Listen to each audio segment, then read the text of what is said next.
Assalamualaikum warahmatullahi wabarakatuh. Pada pertemuan online kali ini kita akan melanjutkan tentang rangkaian listrik. Sekarang masuk ke rangkaian listrik yang kedua, di mana kita akan mempelajari tentang keselamatan listrik, kemudian hukum Ohm dan pembagi tegangan. Sementara untuk kapasitansi dan induktansi kita akan pelajari minggu depannya lagi.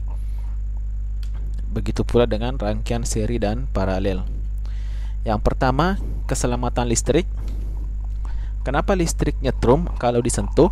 Ya, ini adalah pengenalan ya, sebagai safety juga supaya tidak kena setrum ya, karena biasanya kalau kita tidak mengenal sesuatu, kita tidak mengetahui sesuatu, maka kita gampang untuk terkena kecelakaan. Nah, jadi kita harus tahu dulu. Pada dasarnya yang namanya kesetrum ya, apabila ingat ya, biasanya listrik di rumah ada dua kabel. Nah, dua kabel ini biasanya kita panggil kabel fasa dan kabel netral. Nah, netral ini biasanya 0 ya. Netral ini 0, sedangkan fasa itu 220 volt. Jadi kalau listrik di rumah itu biasanya tegangannya 220 volt, sedangkan di pabrik biasanya 3 fasa 380 volt. Tapi untuk yang di pabrik kita akan bahas pertemuan berikutnya. Kita bahas dulu listrik-listrik yang ada di rumah supaya lebih mudah dimengerti. Listrik di rumah ada dua kabel ya, namanya kabel netral dan kabel fasa, di mana tegangannya adalah 220 volt.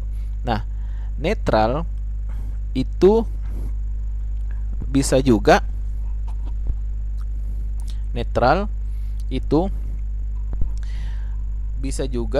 disebut dengan ground, meskipun sebenarnya berbeda, tetapi listrik atau kabel fasa yang mengalir di dalamnya listrik itu biasanya mengalir dari kabel fasa ke netral atau dari kabel fasa ke ground. Jadi selama ada netral selama ada ground, nah disitulah listrik mengalir. Nah, grounding itu biasanya tanah ya. Jadi sistem di kelistrikan di Indonesia ya, grounding itu selalu di tanah ya. Jadi kalau misalnya yang ini adalah kabel yang merah, itu adalah kabel fasa, kemudian kita pegang dan salah satu kaki kita itu terhubung atau menginjak tanah, maka disitulah akan terjadi setrum atau setrum listrik dan bisa menyebabkan kematian. Kenapa? Karena arus listrik ini akan mengalir melalui tubuh, melewati jantung, dan akhirnya jantung berhenti karena adanya aliran listrik. Oleh karena itu, pada saat kita akan menyalakan sebuah kontak listrik atau menyalakan saklar atau menyalakan lampu, atau mungkin kita mau mencolokkan stop kontak untuk menyalakan pompa air. Nah, jangan lupa apabila kita tidak memakai alas kaki, maka di situ cukup berbahaya, karena pada saat kita tidak sengaja menyentuh kabel fasa dari listrik, maka kita akan kesetrum. Biasanya dihindari dengan cara kita menggunakan alas kaki.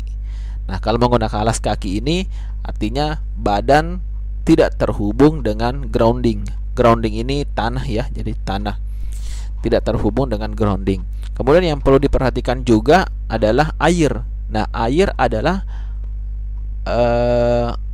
konduktor atau bahan atau material yang bisa mengantarkan arus listrik. Jadi pada saat ada sesuatu yang basah atau tangan kita basah, kita menyentuh kontak listrik dan airnya terhubung dengan fasa, maka itu juga bisa menyebabkan kesetrum. Ini yang perlu diperhatikan. Kemudian apa itu tegangan listrik? Tegangan listrik adalah perbedaan potensial antara dua titik dalam suatu rangkaian listrik. Dua titik ini yang biasa kita kenal dengan sebutan positif atau fasa dan negatif atau netral. Jadi di rumah ada dua kabel satu positif atau fasa, satu negatif atau netral. Di antara dua titik ini atau dua kabel ini, di situ ada beda potensial. Apa namanya beda potensial? Ada beda tegangan, ya, atau yang sudah kita pelajari minggu lalu. Di situ banyak atom, ada banyak proton dan elektron yang siap meloncat. Nah, pada saat tersambung maka elektron akan mengalir mendekati proton, ya. Dan disitulah terjadi arus listrik.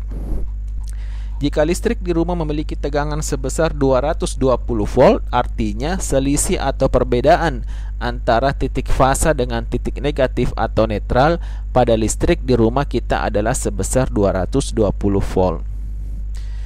Nilai negatif atau netral adalah 0, sedangkan titik positif atau fasa adalah nilai yang selisihnya 220 volt.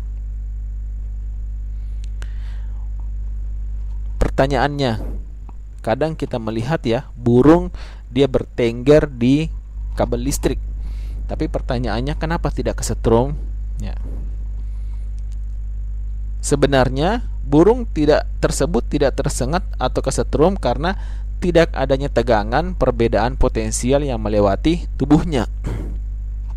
Sehingga dapat disimpulkan kita dapat kesetrum saat tersentuh listrik yang memiliki tegangan atau beda potensial. Apa maksudnya? Bisa dilihat di sini, burung kedua kakinya bertengger di kabel, salah satu kabel atau cuma kabel fasa, artinya listrik tidak mengalir kemana-mana. Beda halnya kalau misalnya burung ini dia bertengger di satu kakinya di kabel fasa dan satu lagi kakinya di kabel netral, maka disitulah terjadi aliran elektron dari kabel positif ke kabel negatif. Jadi barulah kesetrum. Sementara kalau yang terjadi yang dilihat seperti di gambar, maka tidak ada aliran elektron. Aliran elektron tidak akan pergi kemana-mana selama tidak terhubung dengan kabel netral, ya.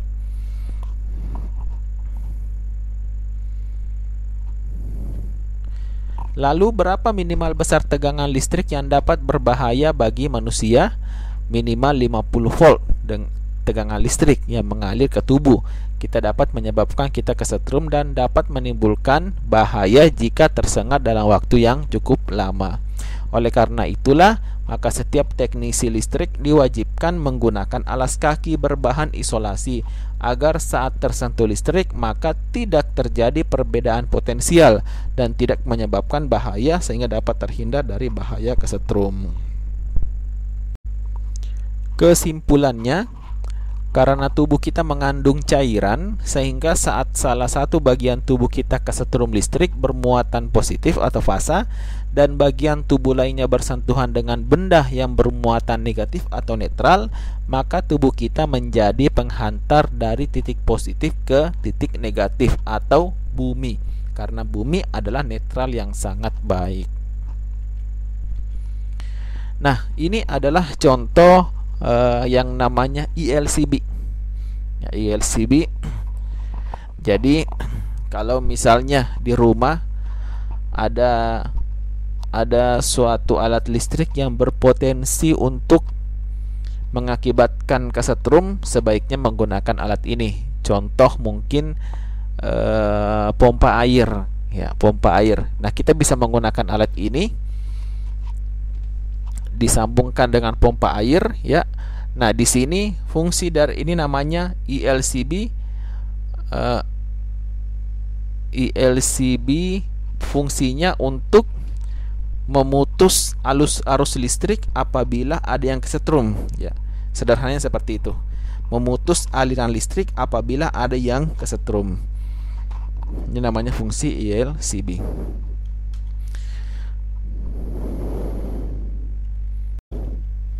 Kemudian kita masuk yang kedua, yaitu hukum Ohm, ya. Ini hukum yang paling banyak dan paling sering digunakan dalam sistem kelistrikan. Hukum Ohm ada 3 parameter: arus atau current dengan simbol I besar, dan voltage dengan simbol E atau biasanya dengan V, dan resisten atau tahanan dengan simbol R. Adapun I disebut arus, itu satuannya ampere, dan voltage satuannya volt, resistansi satuannya ohm. Ya. Jadi kalau di rumah biasanya kalau ditanya berapa tegangan di rumah, 220 volt. Makanya kalau kita beli lampu, biasanya kita ditanya tuh mau beli lampu berapa volt? 220 volt, berarti lampu di rumah. Ada juga lampu di sepeda motor contohnya 12 volt. Ada juga lampu untuk sepeda contohnya ada 12 volt dan sebagainya. Kemudian arus, semakin banyak arus yang mengalir ke suatu lampu, maka cahayanya semakin terang. Meskipun lampu itu tegangannya 12 volt semua atau 220 volt semua, tapi terangnya biasanya membedakan berapa arusnya. Semakin terang maka semakin banyak arus yang mengalir. Sedangkan resistansi adalah tahanannya, atau kalau kasarnya, kalau itu ada di dalam lampu ada lilitan atau filamen, maka berapa banyak filamennya dalam lampu tersebut. Nah, ini contohnya. Kalau ada baterai, ada lampu, maka di situ ada current flow atau arus yang mengalir.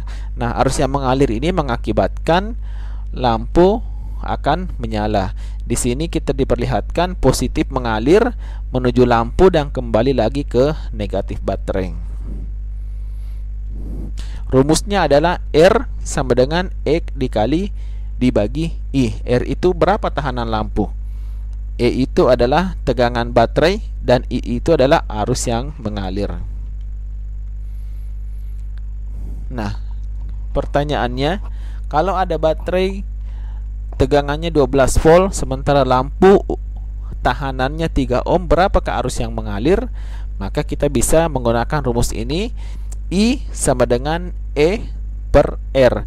E nya berapa? 12 volt. Tahanannya berapa? 3 ohm. Berarti 12 dibagi 3 sama dengan 4 ampere.